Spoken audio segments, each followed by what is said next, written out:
कुछ दिनों पहले ही राहुल गांधी ने पटना में पार्टी के दो बड़े नेताओं पप्पू यादव और कन्हैया कुमार को अपने करीब नहीं फटकने दिया और उन्हें अपमानित होकर किनारे हट जाना पड़ा।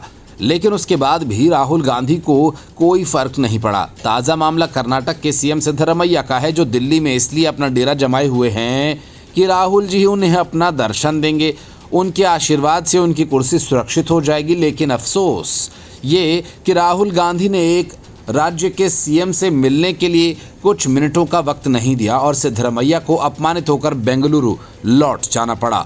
लेकिन इस खेल में बड़ी बात यह रही कि कर्नाटक की कुर्सी पर दावा करने वाले डीके शिव कुमार न सिर्फ दिल्ली आए, बल्कि वे सीएम की स्वीट में ठहरे और प्रियंका वाड्रा से गुप्त मुलाकात करके भी गए।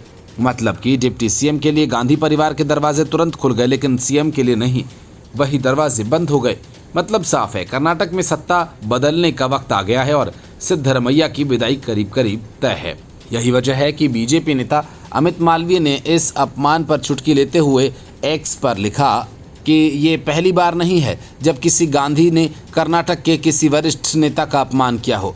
बिल्कुल सही बात है, राजीव गांधी की आत्मा भी शायद यही कह रही होगी।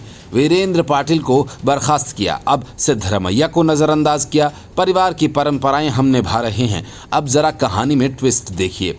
डीके शिव कुमार प्रियंका गांधी से चुपचाप मिलने पहुंच जाते हैं। चुपचाप इसलिए क्योंकि ना तो तस्वीर आई और ना ही कोई पोस्ट, जैसे कोई चोरी छिपे परीक्षा में चीटिंग करता है, पकड़ भी न आए और फायदा भी मिल जाए। और जब मीडिया ने पूछा कि आप सोनिया गांधी से भी मिले क्या, तो जवाब था मैं तो बस वहीं था। अब ये मीटिंग इसलिए भी दिलचस्प है क्योंकि एक तरफ सिद्धरमैया दिल्ली में राहुल से मिलने का समय मांगते रह गए, दूसरी तरफ शिव कुमार दिल्ली आकर प्रियंका से मीटिंग करके लौट गए। मतलब जो कुर्सी पर है वो दुआ कर रहा है कि हाईकमान उसे मिले और जो कुर्सी चाहता है वो चुपचाप मीटिंग करके माहौल बना रहा है। इसे कहते हैं असली राजनीति, हाथ में गुलाब और पीठ में छुरा।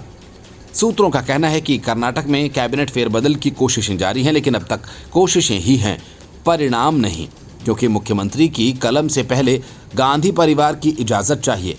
लोकतंत्र है, लेकिन मालिक अभी भी एक ही परिवार है और अगर मुख्यमंत्री कैबिनेट बदलने के लिए खुद ही राहुल गांधी से मिलने की अपॉइंटमेंट के लिए तरसे, तो समझ लीजिए कि फैसला कहीं और लिखा जा रहा है।